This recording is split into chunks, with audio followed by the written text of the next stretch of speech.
I think it's very exciting and it's very interesting, and it's also, there are aspects of it that are frightening because there's still a lot of real deep ignorance within our culture, and there's a lot of fear related to Islam still. And anytime, I know that all the Muslims that I know, anytime a bomb goes off somewhere, everybody starts, hopefully there's no Muslim names identified. I mean, really, it's definitely a concern in the Muslim community, because suddenly the phone calls, the hate calls to the mosque, the women start getting accosted, people are beaten up. We had a mosque that was burnt down in Yuba City in California.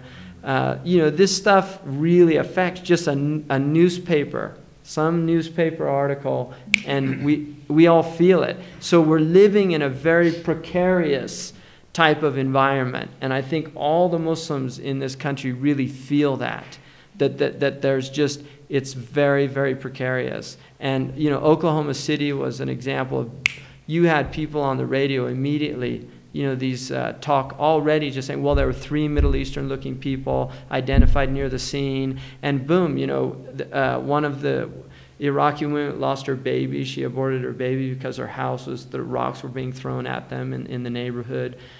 There's just recently another interesting phenomenon is CARE, which is the Council on American Islamic Relations. And this is a group that's actually started doing something just about hate crimes against Muslims, started monitoring them and having people report them, trying to get some statistics on just what's going on, working with the law enforcement agencies in this country, trying to go and talk to these people, and also dealing with a lot of harassment that takes place in the workplace. There are many women in this country who one day they decide to start wearing the hijab, for instance, which happens. A girl will be 22, 23 years old, and then she's just decides, I want to start practicing well, she goes to her work with her hijab on, and suddenly, the manager says, you can't wear that here.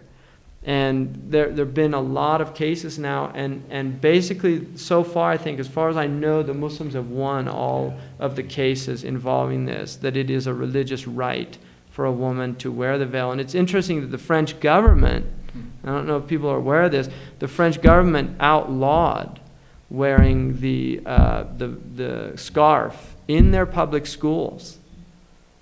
They did not outlaw like wearing crosses that people could show a display of their Christian faith, but they outlawed wearing the scarf. And a lot of Muslims just said, well, why is it they have nuns teaching in some of the public schools where they wear the habit and things like that? So these type of contradictions were pointed out, but it was very interesting. So I think we're going to see just a lot more examples of this type of stuff.